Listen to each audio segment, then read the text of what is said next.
In April of 1968, I was at an anti-war rally on Boston Common, and suddenly this dark-haired 40-something-year-old man who I did not know took to the microphone. It was Howard Zinn.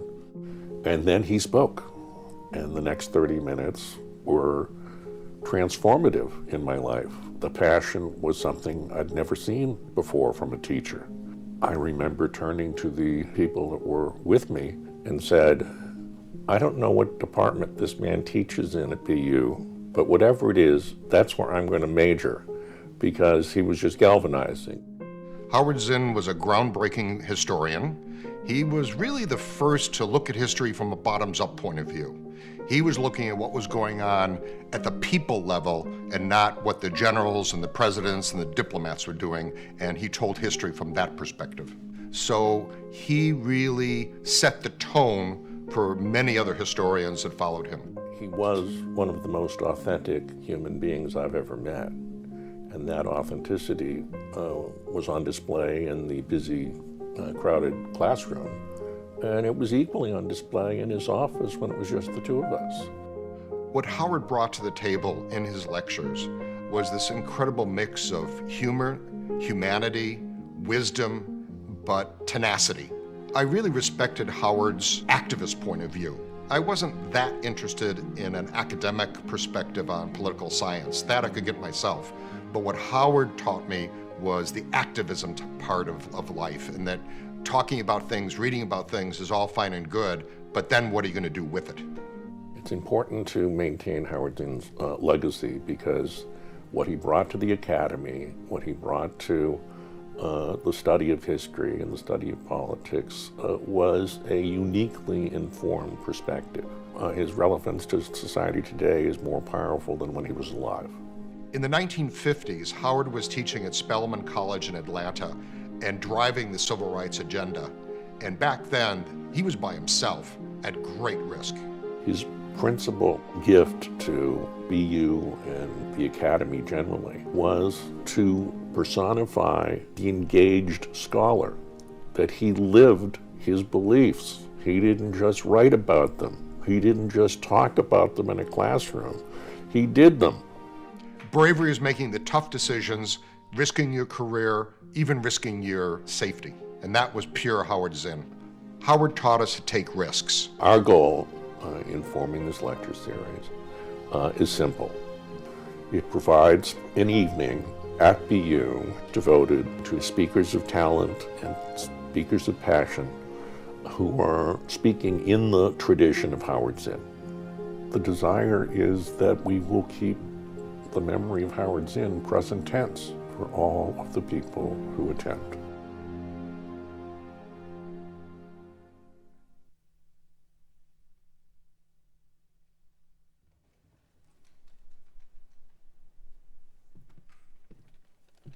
Good evening, everyone. I'm Stan Sklaroff, the Dean of Arts and Sciences, and it's my pleasure to welcome you here in the Sci Auditorium and to those of you who are joining us online. It's really an honor to welcome you here to the Howard Zinn Memorial Lecture, especially this year, which would be the 100th anniversary of his birth, which was on August 24th. We wanted to have this event happen close to his birthday, but also coinciding with our alumni weekend, so that alumni were impacted by his legacy in the classroom and on campus, in Boston, in the US, and in the world, can be shared together on this special occasion of his birthday this year, and also to be in person on campus again together. So Howard was a longtime professor in the Department of Political Science from 1964 to 1988. He was a well-known historian, author, professor, playwright, political activist, and hero of the political left. Zinn wrote dozens of books focused on issues including race, class, war, and history, and is best known for his 1980 book, A People's History of the United States, which countered the premise that history must be written by and for society's winners. He also had a lasting influence on his students, who often recount that he changed their lives and their perspectives. And I have to say, when I travel and meet alums on the road or in Boston or on campus, I am continually in awe of the lasting impact that a teacher can have on so many students. From so many backgrounds in different generations, both students that he met and worked with while they were on campus, but also students who have encountered his writings, which are highly relevant and live on today. Throughout his life, Zinn fought for peace and human rights, for equality for those whose stories hadn't been highlighted. It is particularly relevant that this year's lecture is delivered by Dr. Mae Ngai, the Lung Professor of Asian American Studies and Professor of History and co-director of the Center for the Study of Ethnicity and Race at Columbia University. It is an honor to welcome Professor Ngai, and it's also an honor to Zinn's passion and focus on human rights, as she will speak on the rise in Chinese and Asian American hate crimes, illustrating the history of anti-Asian racism in the United States.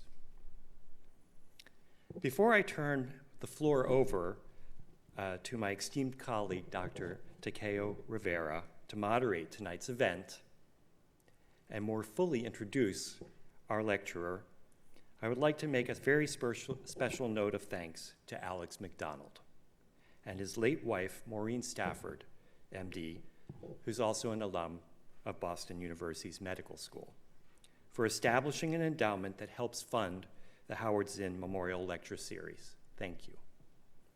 Together with the support of their friends, family, and fellow alumni, our annual celebration of Howard Zinn is made possible. It's a special privilege to recognize you today, Alex, on the 50th anniversary of your graduation from Boston University, from the College of Arts and Sciences. Finally, let me say a few words about our moderator, Professor Takeo Rivera, who is a specialist in performance studies, ethnic studies, and queer theory in U.S. American cultural production.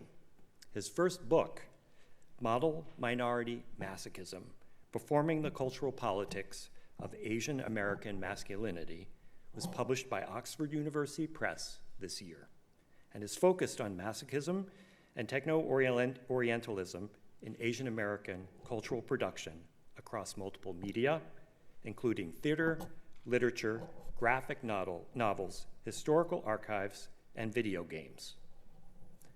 This book explores the relationship between power and pleasure within the traumas of racialization, examining effective attachments to non-human, machine-like stereotypical forms.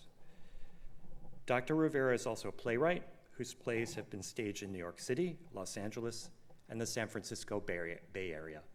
And I learned today that when his book was first produced, it sold out in the first run of its printing. So congratulations to you on that. And so with that, I'll welcome Dr. Takeo Rivera to the stage. Thank you.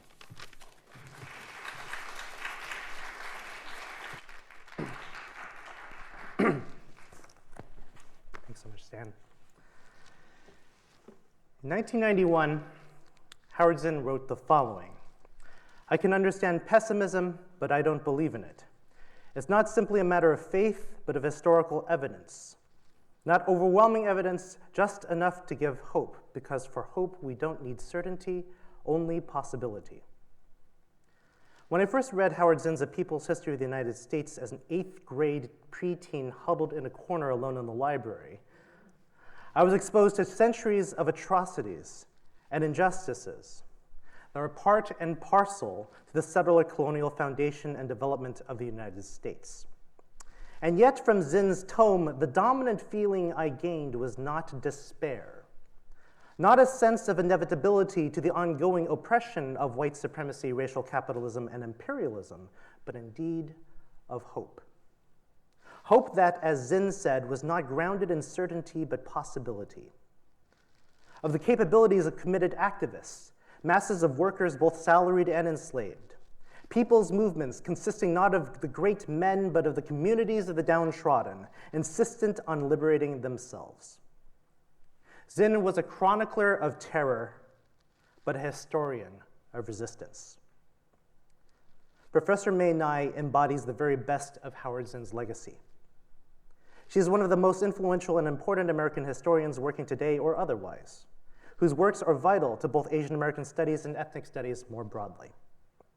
It is difficult to have a fully informed discussion of immigration in the United States without citing her work. And like Howard Zinn, Professor Ngai is not only unrelenting in her critique, eyes wide open to the crushing cruelties of racism, colonialism, and capitalism, but is constantly mindful that the agents of historical change are not rulers, but communities.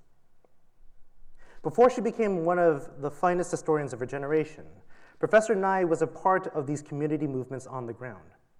Born in the Bronx to Chinese immigrants, a young Mae came into the political consciousness in the milieu of the Black civil rights and anti-Vietnam War protests. She was no model minority. She dropped out of college to do urgent political organizing in New York's Chinatown, running a radical newspaper, providing ESL training to residents, protesting against apartheid and police brutality. She was very active in labor organizing, working for the District 65 UAW and the Consortium for Worker Education, making her this perfect speaker today at BU at a time when graduate students have announced their unionization. It was only after this deeply impactful work that she returned to finish her undergraduate work, falling in love with labor history. When she was done, she graduated with her PhD from Columbia with distinction, where she is today as the Lung Family Professor of Asian American Studies and Professor of History. She has been a people's historian from the beginning. Most scholars of race, ethnicity, and migration have been first exposed to Professor Ngai through her first book in 2004, the now canonical Impossible Subjects. The award-winning book is a detailed account of legal history and racialization, brilliantly elucidating how modern racial formation and immigration policy formed in dialectical relation to one another, and how white supremacist nation building relied on the construction of such deviant figures to racial capitalism. 6 years later, Professor Ngai would go from the grand macro vision of Impossible Subjects to the micro, intimate story of the Tape family in The Lucky Ones, one of the earliest Chinese American lineages from the late 19th century, and how their negotiations with and active challenges to dominant US juridical, social, and cultural mores reflect a synecdoche of the history of Chinese America itself. And last year, she published the grand tome from which today's talk is drawn, The Chinese Question, The Gold Rushes in Global Politics, winner of the 2022 Bancroft Prize and a finalist for the LA Times Book Prize in History. Relentless, Professor Ngai is now already at work on her fourth book, Nation of Immigrants, a short story of an idea forthcoming from Princeton University Press. Mae Ngai is someone who has stared at the naked viscera of history, yet has the courage to hold us all with its truth and to march forward undaunted. We are honored to have her here today. Please give Professor Ngai a warm welcome to Boston University.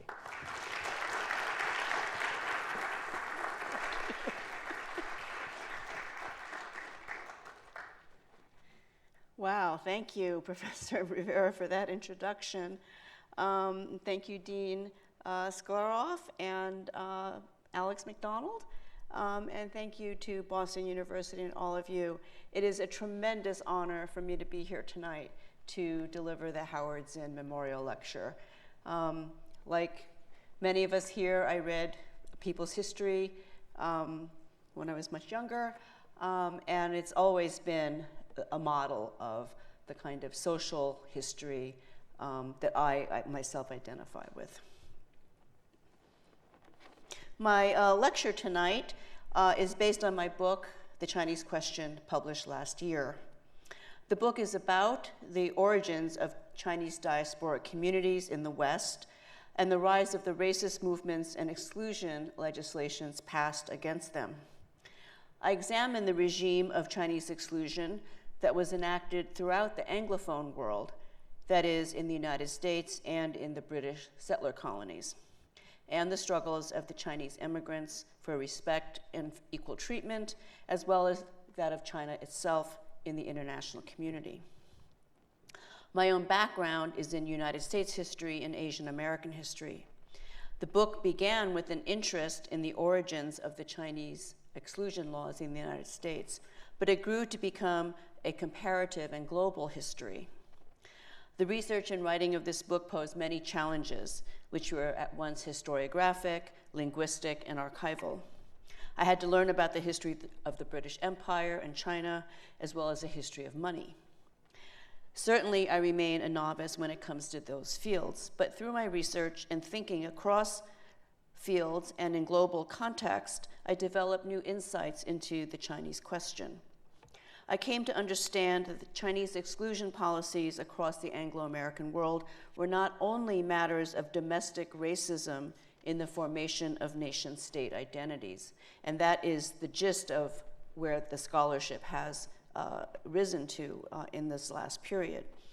But Chinese exclusion was also integral to the development of late 19th century global capitalism and the ascent of Great Britain and the United States as global economic hegemons, as creditors and as colonizers, as nation builders and as empire builders. Because China was never formally colonized, the Western powers imposed measures like unequal treaties and exclusion laws as instruments of colonialism and containment. Exclusion aimed to contain China, to limit the mobility of its people to the West. So the book is therefore about the dynamics of race and money, in other words, colonialism and capitalism, in the late 19th and early 20th century. Chinese exclusion was part of a new way of imagining, organizing, and governing the world. The Chinese question was simply this: were Chinese a racial threat to so-called white men's countries, and should they be excluded from immigration and citizenship? Exclusion was a radical idea in the late 19th century because it contravened prevailing norms of free trade and free migration. I locate the origins of the Chinese question in the gold rushes in the second half of the 19th century, focusing on California and Australia, in the colony of Victoria there, and in the early 20th century in gold mining in the British colony of Transvaal in southern Africa. The gold rushes launched into motion hundreds of thousands of people from the British Isles, continental Europe, the Americas, Australasia, and China. Notably, these were the first occasions of large-scale contact between Westerners, that is Europeans and Americans, and Chinese. So there are three major themes or goals in my book. First, I aim to slay the coolie myth. This is the idea that Chinese were a coolie race, indentured labor, innately servile and docile, ruled by despotic masters. And this idea was central to the argument that Chinese should be excluded from the countries of the West because they were a threat to free labor and democratic government. The myth had its origins in the anti-Chinese movements of the 19th century, and it is a major task of the book to disprove that myth and to analyze the reasons for its emergence, popularity, and circulation. To slay the coolie myth, then, required that I first approach it as an empirical question. If Chinese were not indentured workers, as it was alleged, what was their social and labor organization on the gold fields and afterwards? This angle led me to a social history of the origins of the Chinese diaspora in the West. Second, I addressed the coolie myth as a discursive question. How did anti-Chinese politics arise on the gold fields in different national and colonial contexts, and how did they evolve into a global racial discourse? And third, what was the relationship between the exclusion laws in the West, the rise of the international gold standard in international trade and monetary transactions, and China's position in the global economy? The general pattern I discovered was that Chinese were both part of mainstream goldfield economies, while they also developed their own styles of work and social organization. For example, different ethnic groups introduced methods of work or methods of mining that became universalized. Panning, which I'm sure you all know, has its roots in the batea, a woven basket used in river mining in Spanish Mesoamerica. Chinese brought techniques of water management from southern China agriculture that would become adopted by others. All gold seekers on the California and Victorian gold fields worked as partners in small cooperative groups and on wages for large companies. These men, shown here at the sluicing operation at Auburn Ravine in Central California, likely were working for wages. Like white Americans, Chinese worked with people who were relatives or from their own hometowns, although village and lineage ties were stronger in the Chinese case. The Chinese favored two kinds of organization in particular. One was the small company headed by an investor manager, typically a local merchant who was often himself a former gold digger, who would hire upwards of 20 men or lease their claims to others. Another type was the small cooperative.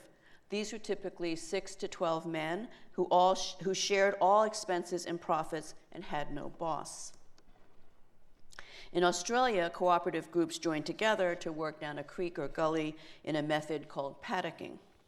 In both North America and Australia, cooperatives were associated with secret brotherhood societies, fictive kin collectivities that were all associated with the Zhigongdang, which started as an exile group from the Taiping Rebellion in China and spread throughout Southeast Asia, North America, and Australia. Both companies and cooperatives were similar to mining organizations found in China and Southeast Asia.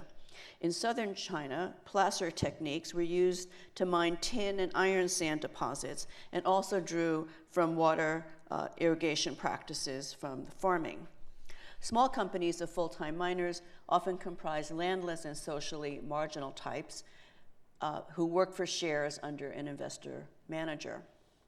The cooperatives in California and Victoria bear a canny resemblance to the famous Chinese gongxi of the gold mines of West Kalimantan or West Borneo in the 18th and early 19th century. These were egalitarian cooperatives that formed on the basis of equal share division. As mining developed, some of these cooperatives joined together into federations, and a few became extremely powerful. Their power derived from the position of Chinese as a force between the native population and Dutch colonizers. Those conditions, of course, did not exist in the United States and Australia, so Chinese cooperatives in the New World gold fields remained primitive.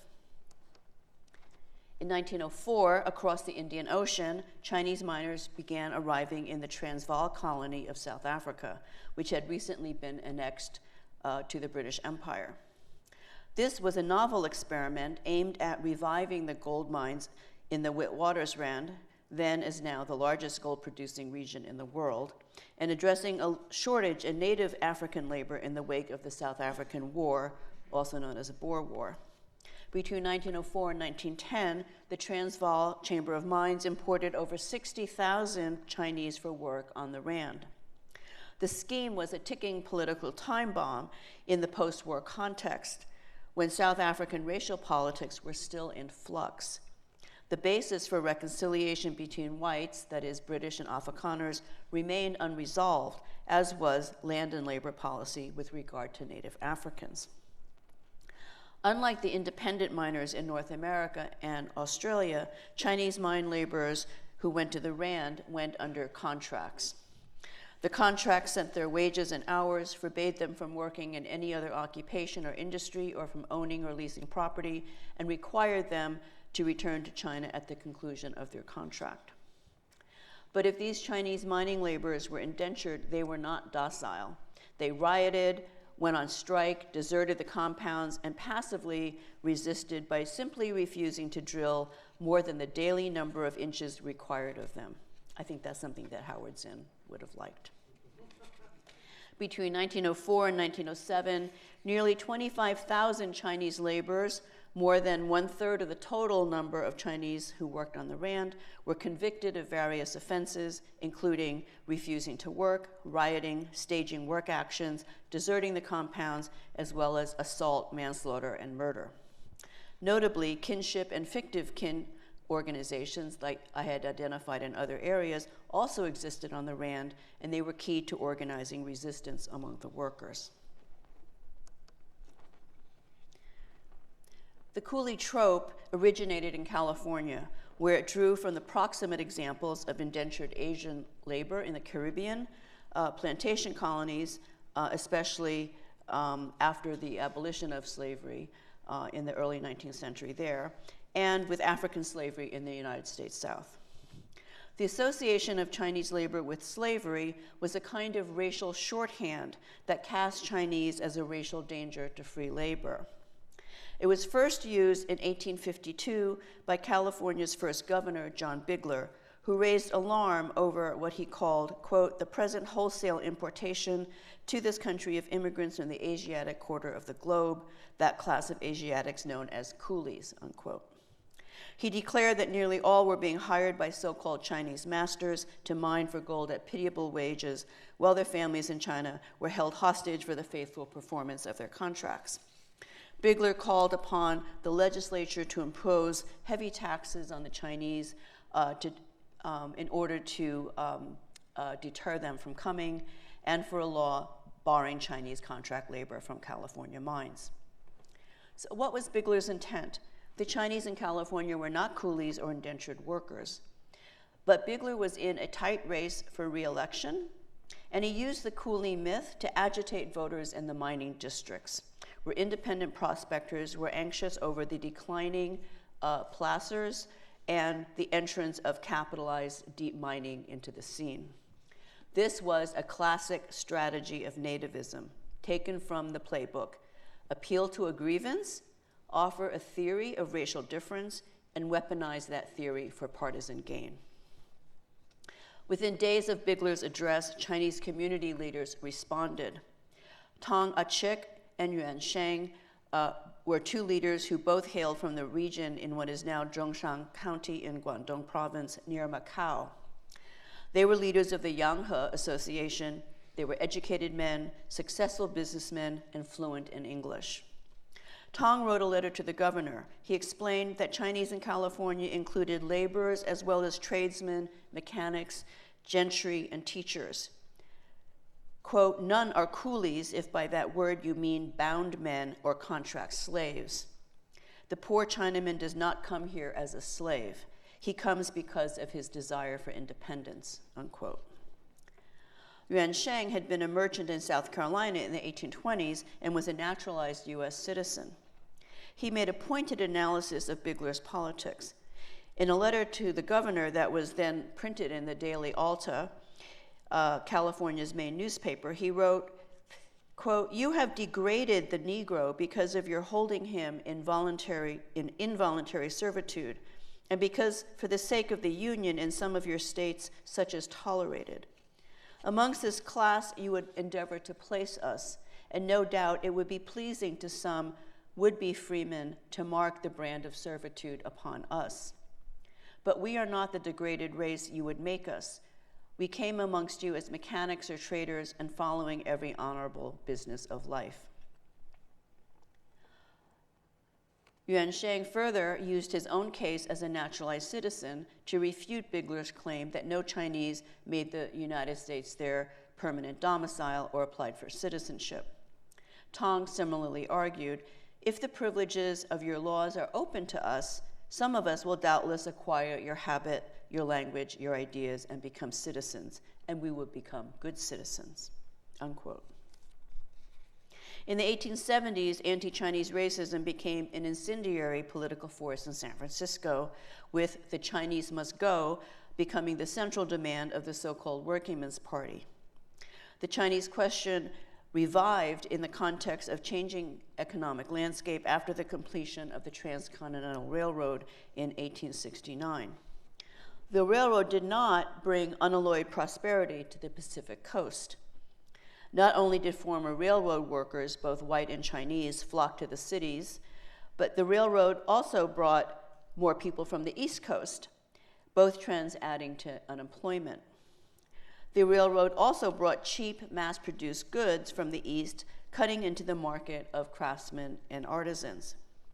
Chinese workers were not responsible for these broad dynamics, but they were useful as a scapegoat. And the Workingmen's Party was soon co-opted by the State Democratic Party.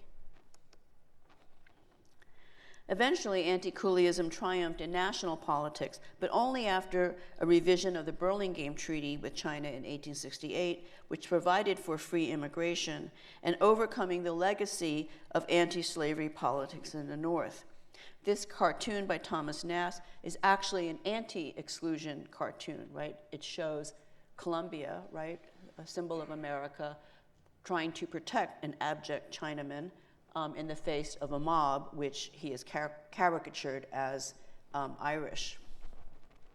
Chinese exclusion passed Congress in 1882, the result of a political alliance between the West and the South, the two bastions of conservative politics and white supremacy in the post-Reconstruction era.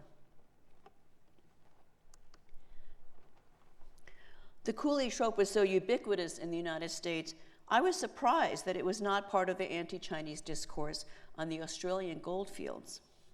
But it would not have had the same purchase there because the history of bound labor or unfreedom in Australia was not African slavery, but convict transportation of the English and Irish poor. Anti-Chinese racism was more inchoate on the Victorian goldfields. There was no theory of coolieism like the one that had developed in California. More relevant was Australians' insecurity at being a small population at the fringes of the British Empire in Asia. There were only 400,000 whites in Australia in 1850, and they feared being overwhelmed by China's large population. For example, the Melbourne Argus wrote, "Geographically, we are nearer the pent-up millions of China than any other large tract of country occupied by the white man. We are still but a handful of men and women and children." The coolie trope entered Australian politics later in the 1870s in Queensland, where whites felt threatened by Chinese and Pacific Islander workers in mining as well as agriculture. Australia poses an interesting case for us, where plantations using cheap labor, cheap colored labor, were not on separate island colonies like Jamaica or Mauritius, but in areas that were contiguous to white settlements in the temperate zones, areas that whites had staked out for themselves. In both New South Wales and Victoria, as well as in California, the coolie trope became adopted by white working men's movements in the cities, even though Chinese labor was not, in any of these places, a substantial threat to white labor. The urban labor movement in Sydney and Melbourne adopted coolie themes from California, which served to rally trade unions to the nationalist agenda unabashedly called White Australia. In South Africa, skilled white workers on the mines included many Australian immigrants, including the leaders of the British trade unions. So they were direct carriers of anti-coolieism and the White Australia policy to South Africa. Another source of anti-racism was in Afrikaner politics, which viewed Chinese labor as a threat to poor whites who suffered from high levels of unemployment and poverty after the South African War. Although Chinese indentured labor was strictly controlled, white South Africans feared that they would make their way into semi-skilled and skilled jobs and pave the way for their even greater fear that native African workers would do the same. This was a time when the color line in South Africa was not yet hardened. The Chinese question was a problem that complicated the so-called native question, and its resolution, that is Chinese exclusion, was necessary for the native question to be fully addressed. Chinese labor in South Africa also shot into metropolitan British politics as a key campaign issue in the 1906 general elections in Great Britain. Charges that Chinese on the Rand were kept in conditions, quote, akin to slavery, unquote, helped bring the Liberal Party to power, overturning 20 years of nearly continuous conservative rule. It was especially powerful for the Liberals' labor allies, which echoed the abolitionist rhetoric, but which was, in my view, more moved by the question of working-class immigration to the British settler colonies, which they viewed as their own racial prerogative. So in these ways, the Chinese question and the coolie trope circumnavigated the Anglophone world, starting in California and adapting as it moved across the Antipodes and to South Africa and then to metropolitan Britain itself.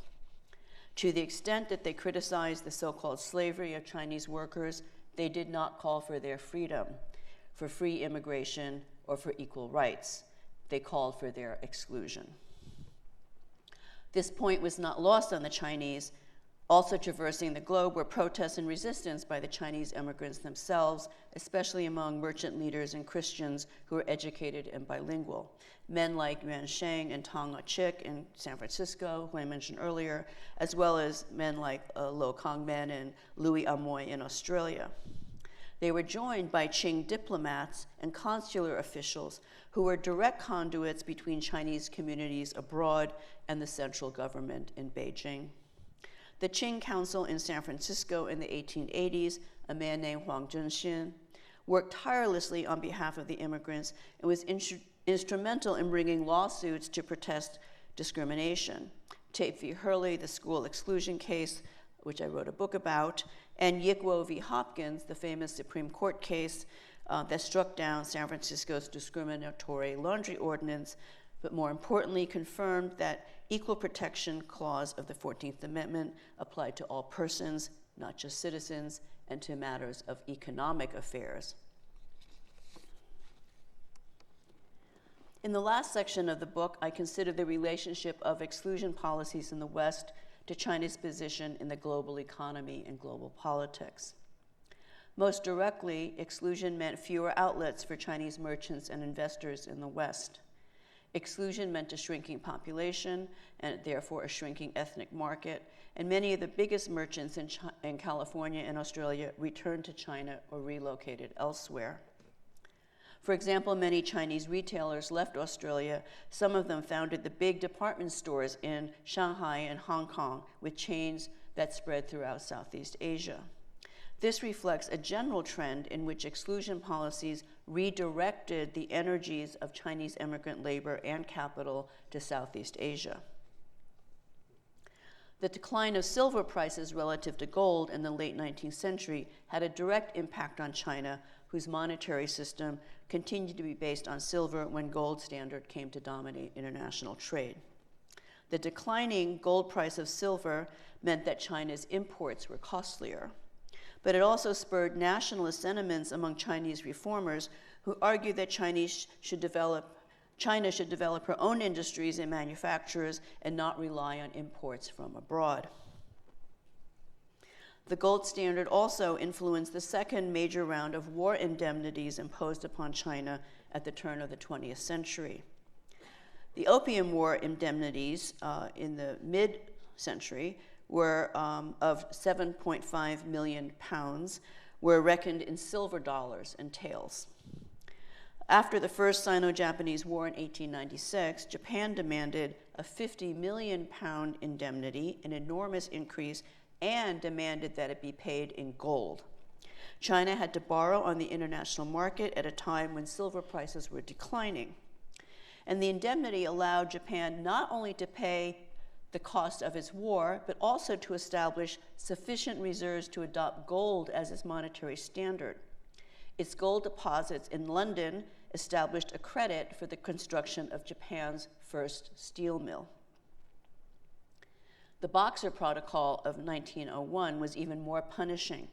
The 8 powers, that is, Europeans, the US, and Japan, demanded an indemnity of 67.5 million pounds in gold over 39 years at 4% annual interest. By 1938, China had paid out over 91 million pounds.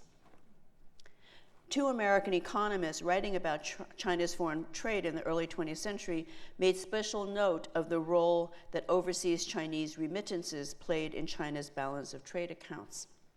Remittances ranged from an estimated $50 million a year between 1902 and 1913 to double that amount by the 1920s.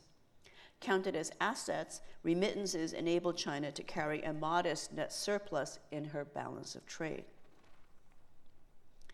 So even as exclusion policies shut Chinese out of the social and economic mainstream in the West, the immigrants carried gold dust home to their villages in the linings of their jackets and sent foreign exchange through what they called silver letters. The fluctuating rates of exchange between gold and silver were not just matters for accountants and financiers. Chinese immigrants followed them as well. They always knew how remittances sent in foreign exchange would translate to local currency in the villages. One of the ironies of the Chinese question is that overseas Chinese in the United States, Australia, and Southeast Asia held on to their savings and remitted large amounts to China when the price of silver dropped. Finally, it must be said that the circumnavigation of the Chinese question was not only the foundation for Chinese exclusion policies in the West. The Chinese question was also a catalyst for Chinese nationalism in China, which developed in connection with the politics of diasporic communities.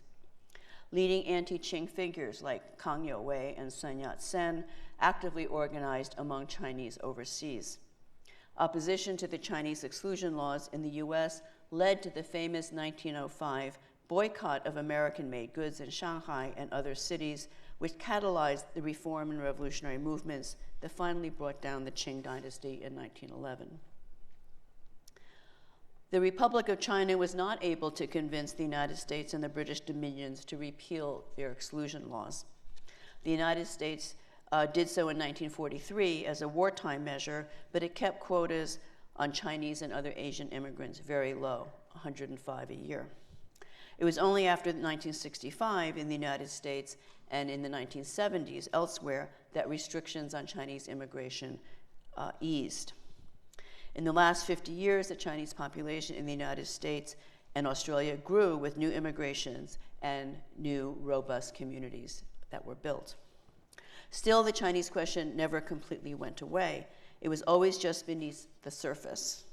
In our own time, the Chinese question is tied to anxieties about China's rise as a world economic power. In the United States, Asian Americans make up less than 6% of the total population. Less than 6%. Yet many white Americans still believe there are too many Asians in this country and that they are a threat, blamed for the coronavirus and myriad social ills. We see the coolie trope repurposed, now embodied in the figure of factory workers in special economic zones in China, and in the Chinese international students and Chinese American students and American universities. Excuse me. Both the factory worker and the student are imagined as robotic, who study or work insanely long hours without complaint under the rule of despotic masters, whether the Communist Party or Tiger Moms. They are unfair competition because they are not normal. Is there some water? I'm sorry. As a historian, I do not believe that history simply repeats itself. Racism is produced and reproduced in specific historical and political circumstances. This helps us understand that racism is not some innate product of the human condition. Thank you. And that indeed, if it is political in nature, it can also be opposed and undone. We have choices.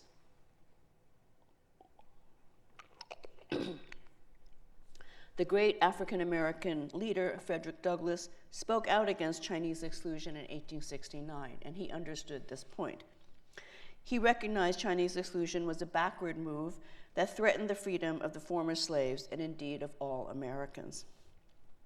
In a famous speech he delivered here in Boston, The Composite Nation, Douglass recognized that migration was a human right.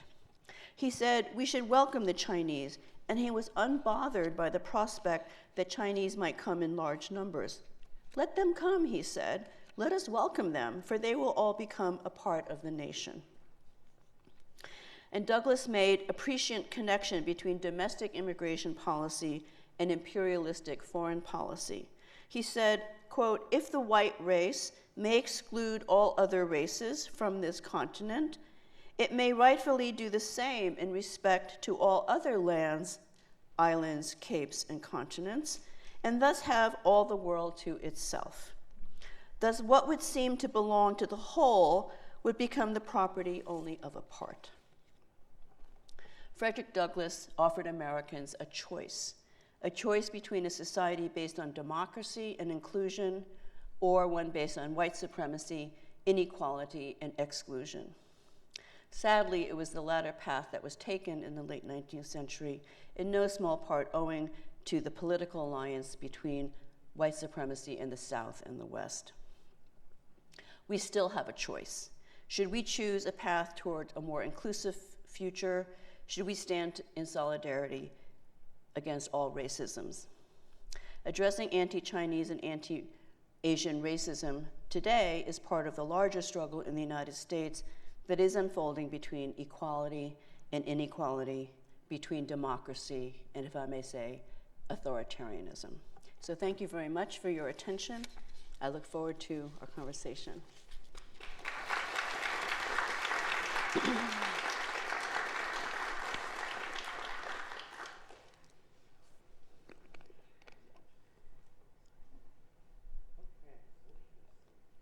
Right next to, okay.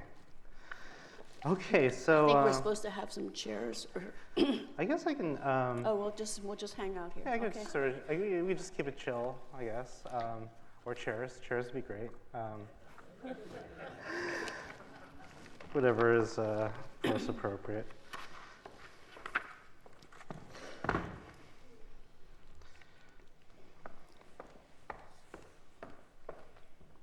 see here.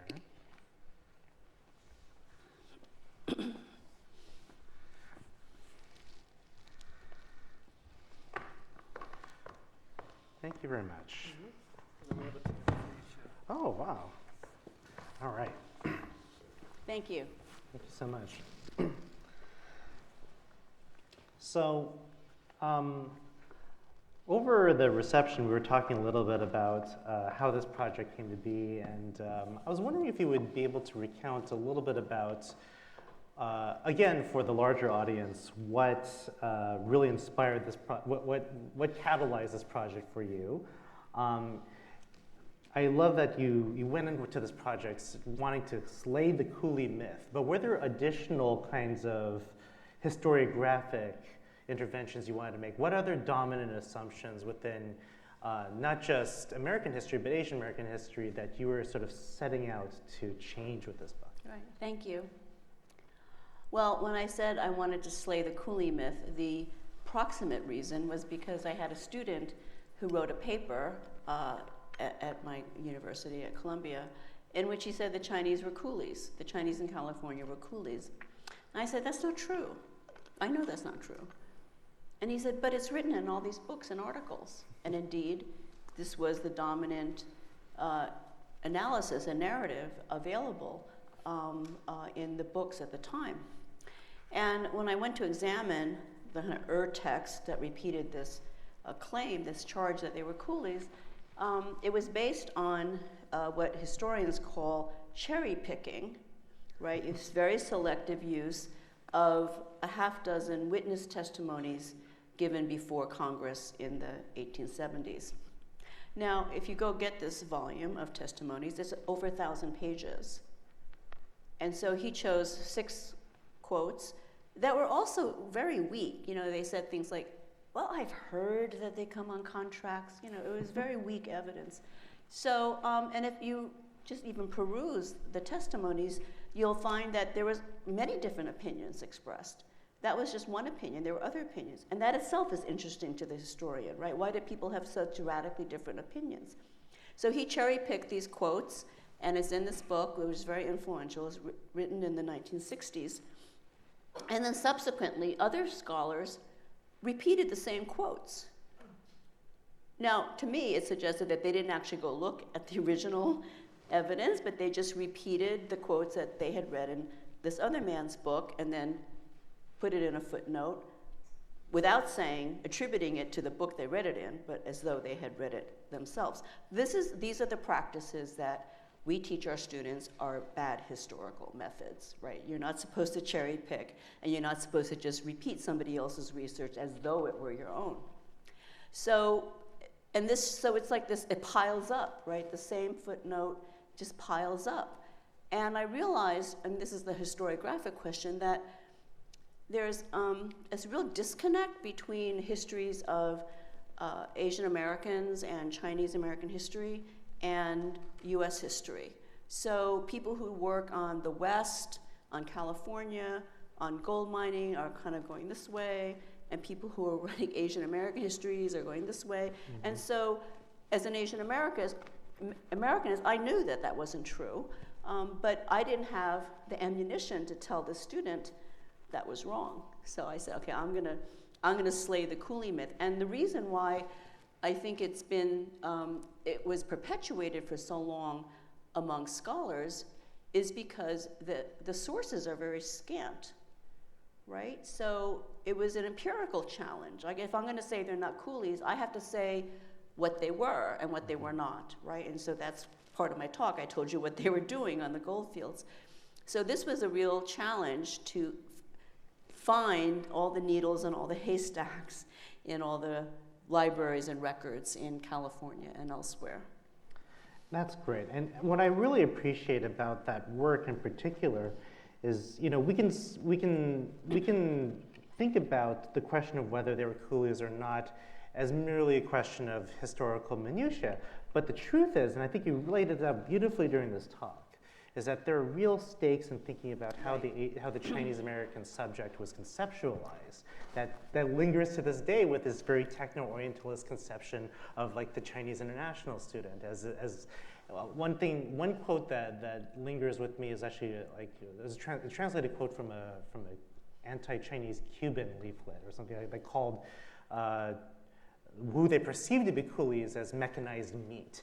Right, this idea of this soulless but endlessly working machine. Right?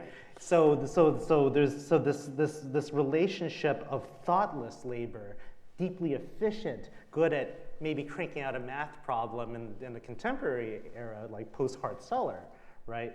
But it doesn't have a soul, right?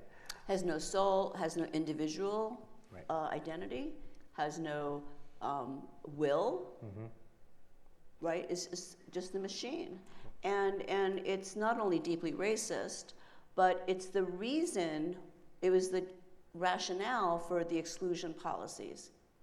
Why do we want a race of robots who are going to work for pennies and undermine white labor, right? So if you recognize them as people who actually would like to earn as much as whites, and in some cases they did when they struggled and went on strike and things like that. But if you accuse them of being inherently unable to practice democracy, right? Because democracy requires thought, will, purpose, right? You can't have a country of citizens to deliberate on anything if those citizens have no soul and have no minds. So that was what was at stake, was whether or not Chinese could racially be citizens. Could they be assimilated, right? It wasn't just that they looked different. Exactly. So they're unliberatable, as it were. Right. So which also okay. right. So I think the other thing is, and of course the other intervention that you're doing here is really demonstrating that no, the whole time they were resisting. The whole time they were producing their own local economies. The whole time they were producing their own methods.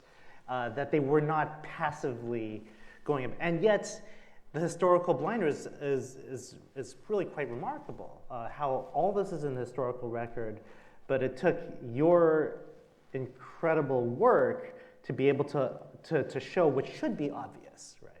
That's really quite remarkable. So, Thank you. So if I could also ask, this is your third book, full manuscript anyway, or full length. And so, I just want to start with impossible subjects, move on to the lucky ones.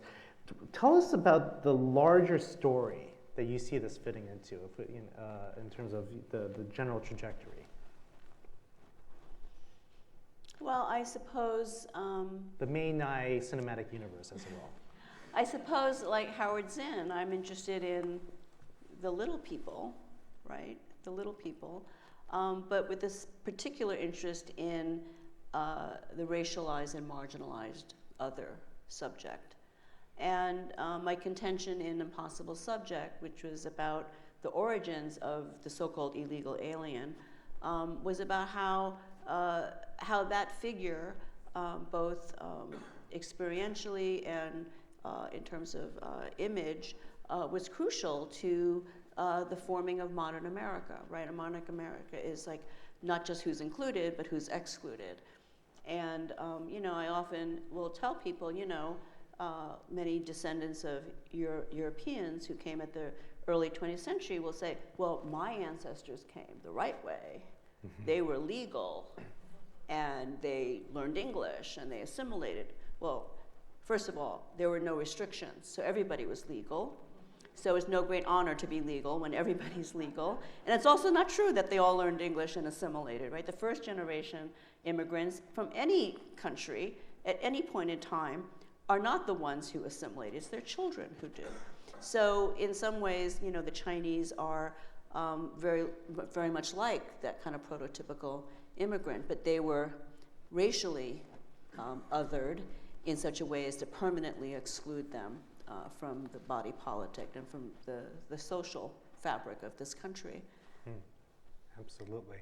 Can you talk a little bit about the lucky ones as well? Okay. Like, how does that flow into this general narrative?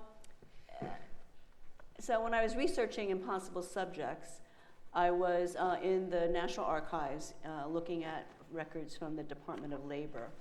And at that time, in the early 20th century, immigration was housed in the Labor Department. And so I came across a report written about an investigation of Chinese interpreters that worked for the Immigration Service. And it was profiles of a dozen men, and it was mostly about how corrupt they were. And the most corrupt person that they talked about was an interpreter named Frank Tape, T-A-P-E. Now, that is not a Chinese name, and the name jumped out at me because there was a famous California civil rights case called Tape v. Hurley, which is about the exclusion of Chinese from public schools in San Francisco, 1886. So I said, I wonder if he's related to that case. So, now you can go to the census manuscripts online, so you look up Tape, you look up Frank, and he was the brother of the little girl in that lawsuit. And then I'm looking at the census records, and I see that not only was he an interpreter, his sister married an interpreter, an immigration interpreter. Another sister married an interpreter in the police court in San Francisco. And the father was an occasional interpreter, but he was a broker. He was an immigrant broker who was the transportation and ticket agent for the Pacific Mail Steamship Company and the Southern Pacific Railroad.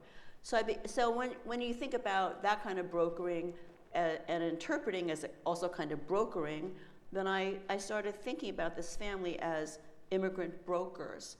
And they are a special section of any immigrant community who help the immigrants and mainstream institutions do business with each other that they can't do otherwise, right? So the government can't bring somebody to court because they don't understand what he's saying.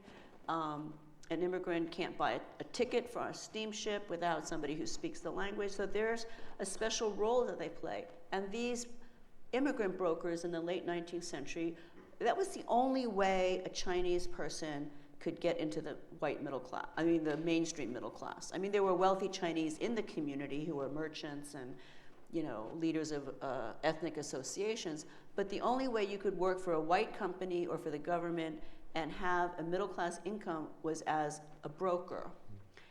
And what interested me about these brokers was that they were both kind of marginal, but also powerful because both sides depended on them.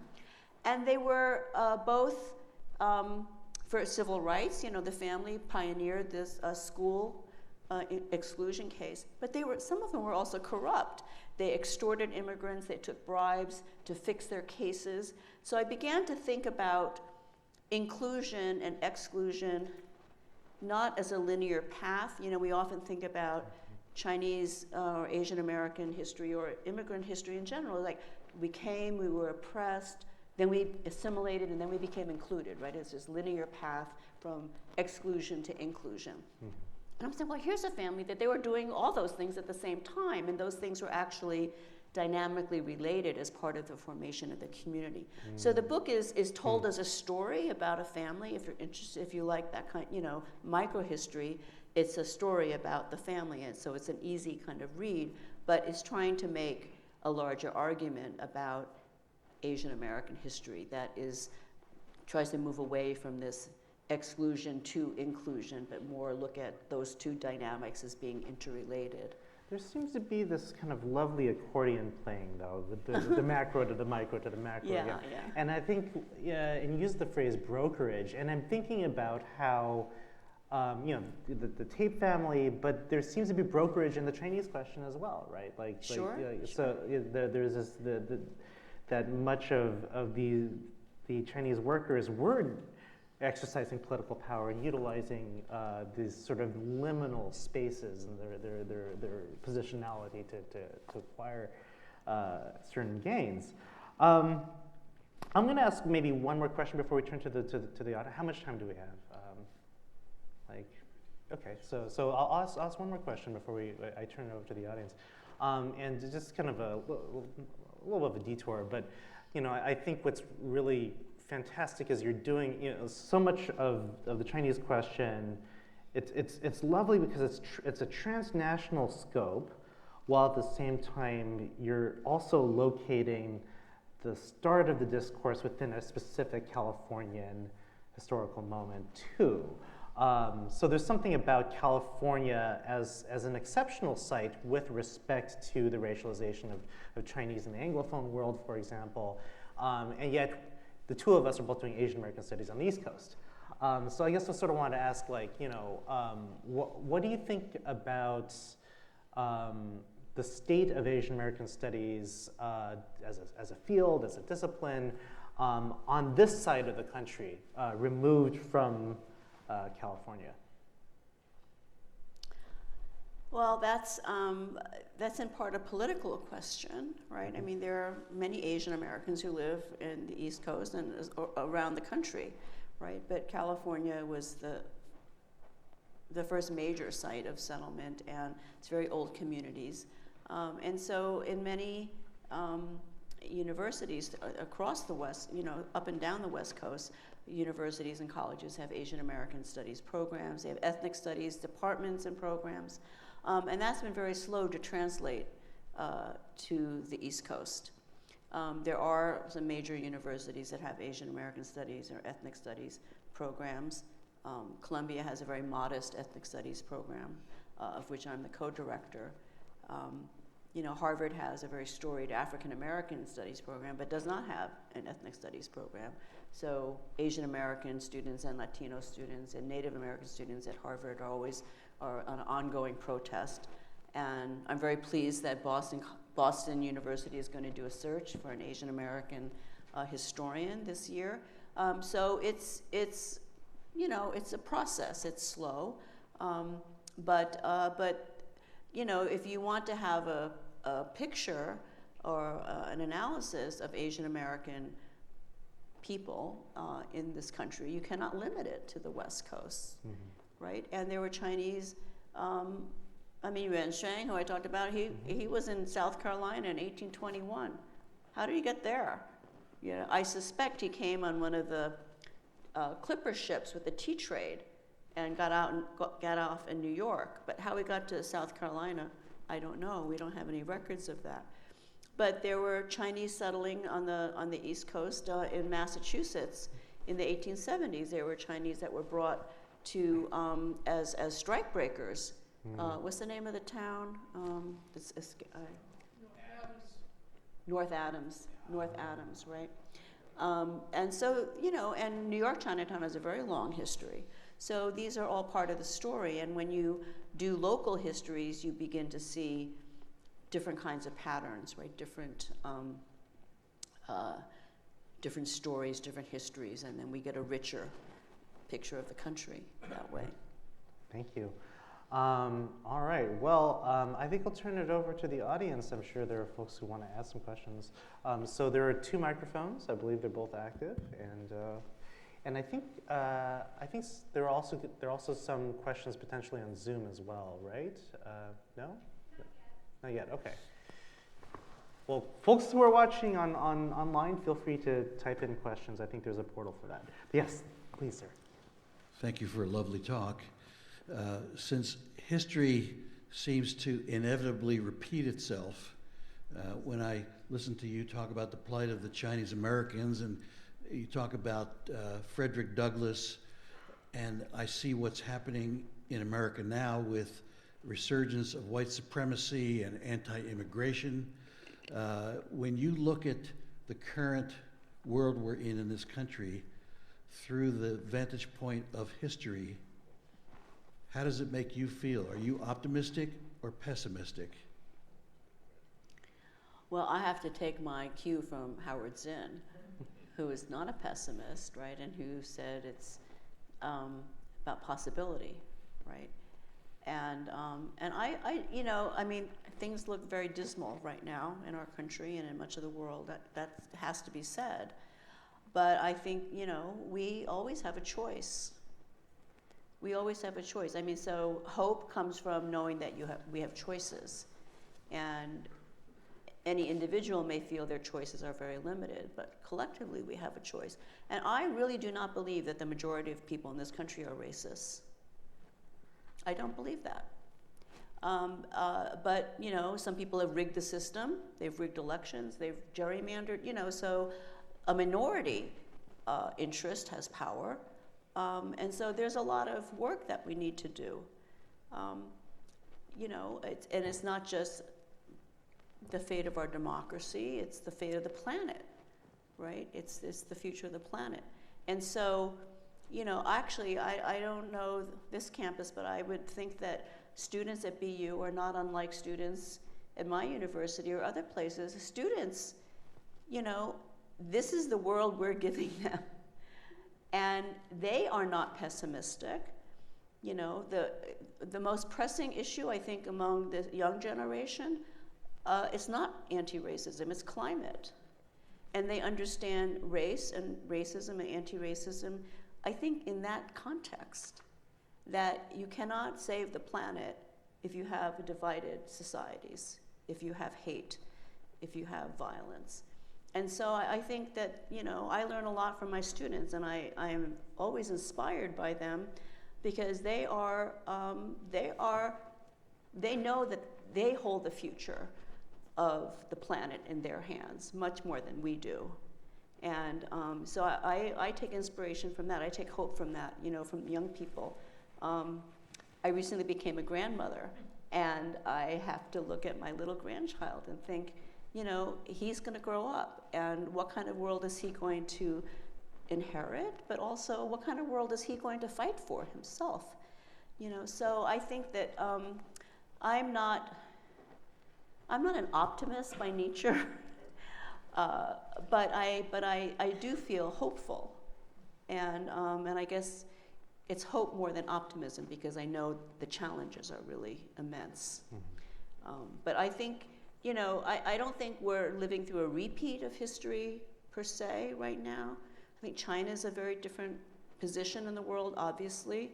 It's not a question of containing China, but more what is perceived as a real economic competition from China. And I personally believe that the rhetoric in the leadership of the United States and China are both bad. Biden has continued Trump's policy that considers China a strategic adversary. Mm-hmm. That's very dangerous. Now, Xi Jinping's rhetoric is also ultra-nationalist and is not positive either.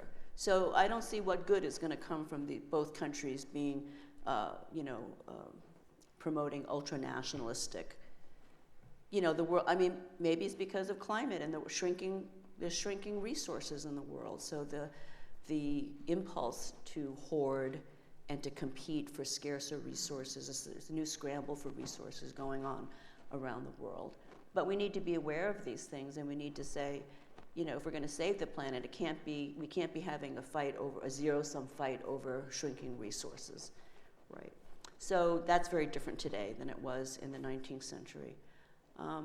And we do have more inclusive policies on campuses, right? And I think students are more apt to have friends across ethnic lines and racial lines than they did 50 years ago. They still hang out with their own people, but they have much more cross-racial and cross-ethnic interactions and friendships. So I think that's a reason for hope also. I'm really glad you brought up the question of race and climate change together, because it's sometimes conceptually we don't think of them side by side when they really are conjoined in really particular ways, not just in terms of the question of environmental racism, but I think one thing that I'm taking from your book is I think you used the phrase of like yellow and gold, right? And how Chinese folks transnationally became, there was this deep attachment to gold as a physical resource, right? And you do such a wonderful job of laying out the material history of gold in the book. Similarly, I think about Ping Chong's play Chinois Suri and how he associates the Chinese diaspora with tea. And so there's always these sort of physical, material things that come from the earth that become associated with their racialization as well, right? That our racialization is not separate from the material stuff of the planet, right? Which also means that there's something to be said about climate change and race, maybe even being co-constitutive in a new way in this century. So this is so that's a very powerful thing to think about. Is there any other questions? Yes, come on up. I have first of all, thank you for really a wonderful presentation. And I teach a course on U.S.-China relations, and so I will certainly use your book in my classes in the future. I wanted to ask something about the coolies. A colleague of mine in Paris published this 1875 treatise that was published in Canton in Chinese, which detailed the hell that migrants to Cuba and Peru were suffering. And those were really bound by contracts, they were kidnapped and so on. That's right. Could you make maybe a connection, since your book is about a global history, to that phenomenon, how it differs from what was going on in the United States? Right, thank you. That's a really important question.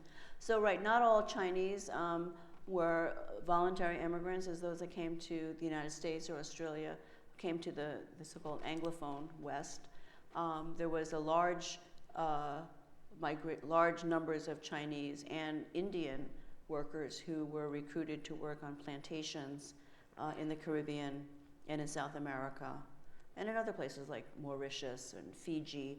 But in the Caribbean in particular, because after the abolition of slavery, there was a need for a replacement labor force. And so these were indentures that were recruited according to various levels of coercion. Some of them were willing. They signed contracts willingly because they had the hope of something better than the poverty that they lived in. And some of them were literally kidnapped. So it was a range of things. And the conditions on the plantations were horrible. You know, the Chinese were recruited to work on the guano islands off the coast of Peru. Guano is bird poop that's used for fertilizer and was extremely important industry in the 19th century. And in Cuba, Chinese indentures or coolies worked side by side with African slaves because Cuba didn't abolish slavery until the 1880s. So the document you're talking about in 1875 was the report made by Chinese commissioners who had a delegation to investigate the conditions in Cuba. It was a commission that included Chinese investigators as well as Europeans. So the report is very interesting as a historical document because it includes interviews with the workers, and they describe the conditions that they work under. So I would like to say two things about that. First, and they also, less known is that the commissioners also traveled to Peru. So after that report was issued, the Qing government ended all labor contracts to Cuba and Peru. I mean, the Qing is notoriously weak and unable to do anything to protect its people. But in this instance, they ended labor immigration to Cuba and Peru.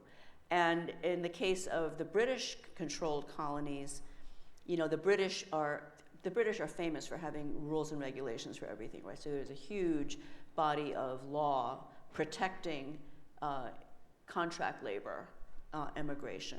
And those rules are probably honored more in the breach than in reality, but it had a semblance of legal protection for the immigrants. But the Qing stopped the immigration to Cuba and Peru.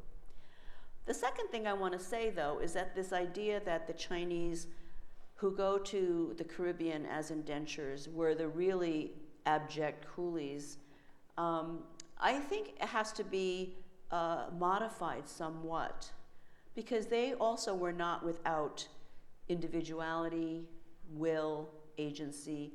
They also took labor actions. They would go on strike. They filed complaints with whoever they were legally able to file a complaint with. So they had resistance to their condition.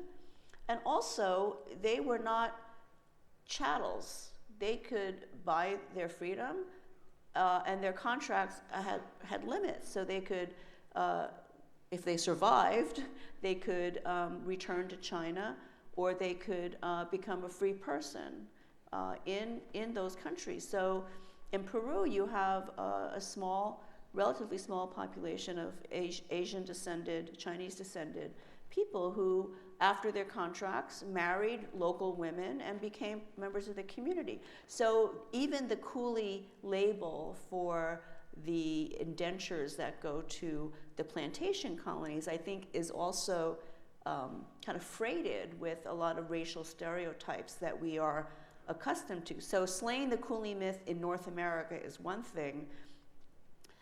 Dare we slay the coolie myth in Cuba?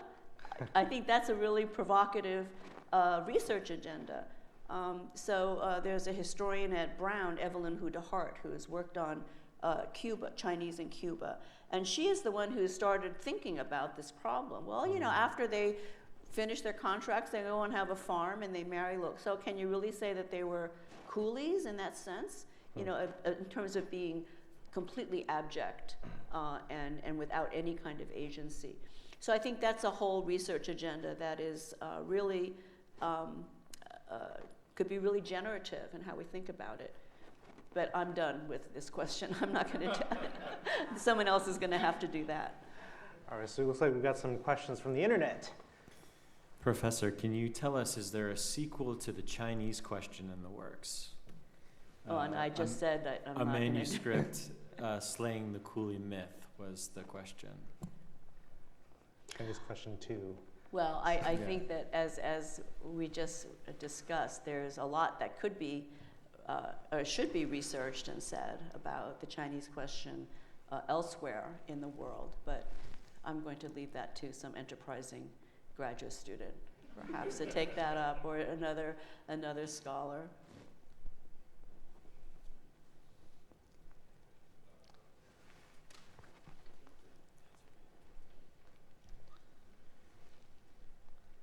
Hello, I'm Lincoln. I'm actually on one of his classes. Okay. So it's been my experience, because I'm from Iowa, right? Mm-hmm. I'm an Asian person. And like, I'm just wondering how in the study of like Asian Americanism and that kind of thing, we can incorporate not just West Coast and East Coast, but you know, also the Middle West and the South. Because it's been my experience as well that like the way different regions react to, you know, different kinds of Asian peoples and, you know, different percentages, like, you know, is there even enough of this ethnic group for there to be a real like population or even an ethnic neighborhood of these people, right? But I'm also wondering, has it been long enough since Asian people have been in like the Middle West and sizable enough populations to like accurately study this? So maybe that wasn't like That's a a great good pointed question, but I was just wondering, is it too early maybe? And if it's not too early, how can we kind of like broaden our view? thank you for that. We absolutely have to look at all parts of the country, not just the West Coast and the East Coast. I don't know how many of you have driven across the United States. Anywhere you stop, there's a Chinese restaurant. And some of them are very old, right? So you can go to towns in, Wyoming or Arizona or Texas and see, they look like they're from a 1950s postcard, right? So, why do we have all these Chinese restaurants across the country, right? So, in part, it's because when Chinese worked on the railroad, because they not only built the western part of the transcontinental railroad, they also worked on a lot of trunk lines and smaller lines. And so often they would, stop working on the railroad and open a restaurant in a town. They would open restaurants that fed other Chinese workers and fed other workers.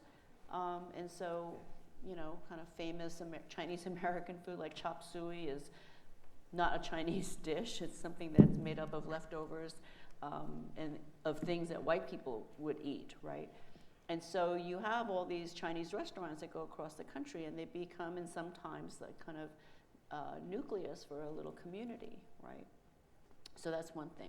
Nowadays, Chinese restaurants pop up everywhere, and there's a network that does that. So if you go to New York Chinatown, you can go to an employment agency, and they will have jobs in Chinese restaurants everywhere, at least everywhere on the East Coast. And there are buses, they call them the Chinatown buses. They take workers to small towns in Pennsylvania or to Atlanta, Georgia, or wherever. And they also have, it's not really a school, but they have a kind of situation where you can learn to cook in a Chinese restaurant. I mean, not all Chinese people are restaurant chefs, right? And not all Chinese immigrants know how to run a restaurant, right? But there's, right? It's an industry, right? So that's where there's jobs. That's where there are opportunities, right? Oftentimes, an immigrant can buy a restaurant from somebody who doesn't want to work it anymore, or who's worked it for a long time, and their kids don't want the restaurant, right? So they sell it, and it's relatively low threshold of capital investment. And there's a ready-made market, right, customer base. So they, in New York, they can teach you to make, General Cho's chicken, and, they can teach you how to make all those dishes. Those dishes are not what people eat in China. They have to be learned here, right? So there's a whole kind of network of kind of business acquisition and labor, right? That is centered in New York, right? And they fan out. Then you have Asian Americans. I mean, in the last 30 or so years, really large Asian American communities in the Middle West that stem from refugee settlements after the Vietnam War. So you have huge population of Hmong in the Minnesota, of course, that's a real center, but also in Nebraska and Omaha, other places, and they are recruited to work in often in meatpacking plants, right? So they are not huge populations, but they're substantial. They're full communities, with all different kinds of social classes, businesses, churches, etc. And they run for office. They're among Americans who have been elected in cities in Nebraska and in Minnesota. So these are important, kind of communities to study. And I don't think it's a question of we have to wait till we get to a certain threshold of population. Even a small community might really teach us a lot about something, right? So thank you for your interest and your question. Do we go to, oh yeah, go for it, yeah.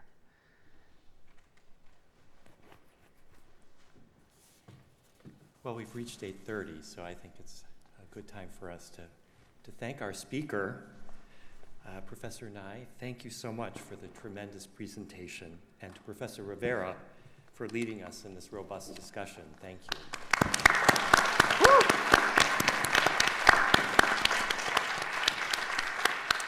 I want to thank all of you for coming, both here and online. Alumni, students, friends of Boston University, staff, and community members, thanks for joining us this evening.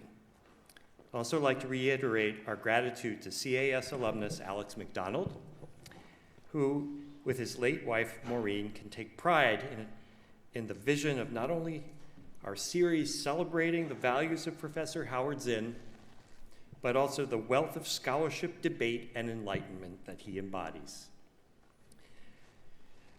As we mentioned earlier, this is the 100th anniversary of Howard Zinn's birth this year, and we are collecting memories of his influence on students and BU faculty. We're also collecting general memories from CAS alumni as we prepare for our sesquicentennial, that means 150th, celebration of the College of Arts and Sciences founding in this coming year. Please visit our website to share your memories with us, or find our communications team in the GSU Terrace at 2 p.m. tomorrow. Thank you again for attending tonight.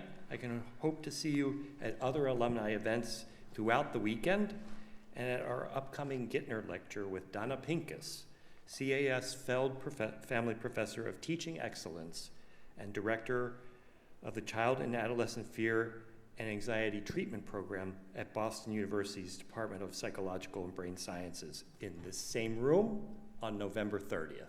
Thank you very much. Thank you. That was lovely. Amazing. Thank you so much. All right.